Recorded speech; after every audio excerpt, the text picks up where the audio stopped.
Hi, so I did my presentation on the San Francisco earthquakes. That includes the 1989 Loma Prieta earthquake and the 1906 earthquake in San Francisco.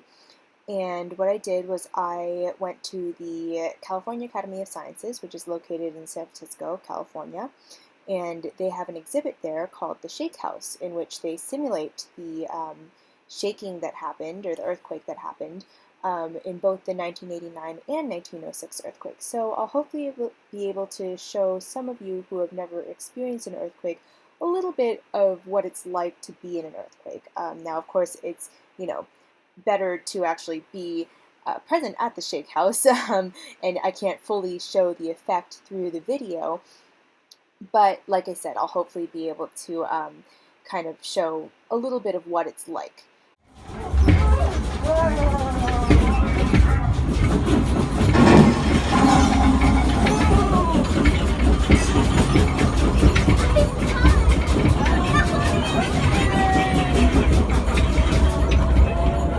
The ground shook for 15 seconds. We can't replicate the full force of the quake, its upward and downward motions, but this simulation gives you a sense of what people experienced. 63 people were killed, nearly 4,000 injured, and thousands more left homeless. But the city's most famous earthquake packed a much bigger punch. We can roll back time to imagine the San Francisco of more than 100 years ago. April 18th, 1906, 5:12 in the morning. The city awakens and comes to life. The busiest port city in America has grown up rapidly, with hastily built areas and poor infrastructure.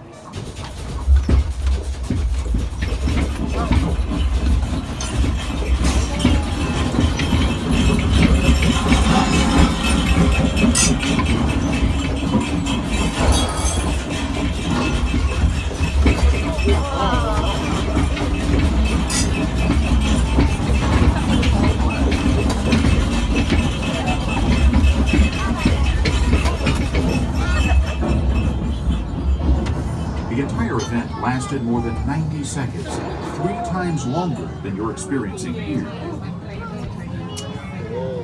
If the damage from the earthquake itself weren't enough, fires started in the wake of the event caused more than 500 city blocks to burn to the ground.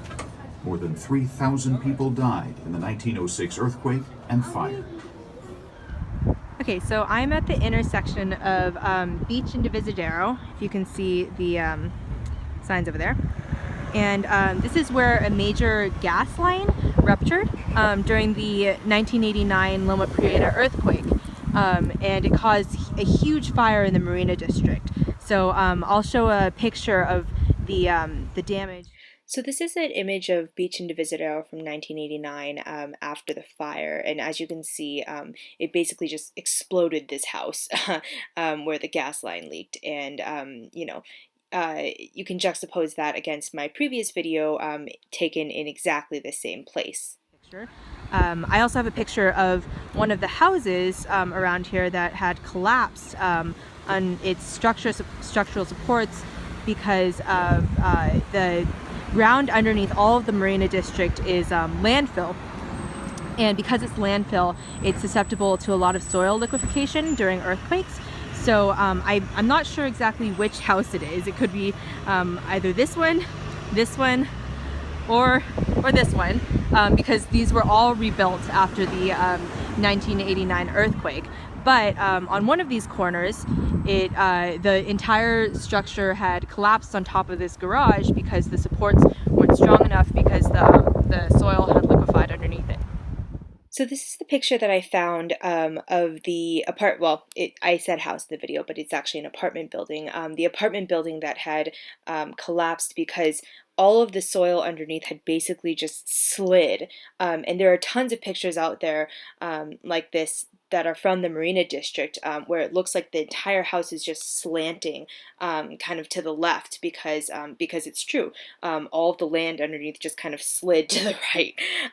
So here you can see that there was a garage underneath, and basically it's just tilted, and the entire apartment building is collapsing on top of it, and that's why they had to rebuild a lot of the Marina District after the 1989 earthquake. So I hope you guys have learned a little bit more about San Francisco Bay Area earthquakes from my presentation, and I just kind of wanted to leave off on this infographic that I saw at the California Academy of Sciences, which shows you the steps to stay safe in an earthquake, before an earthquake, and after an earthquake. So you know, it really kind of shows you that you need to make a plan, secure your home, get an earthquake supply kit. During the earthquake, you need to drop, cover, and hold on. Afterwards, you should check for hazards and try to stay connected with your local community, because they're really going to help you out if an earthquake does occur. So yeah, I hope you guys have learned a lot from this video.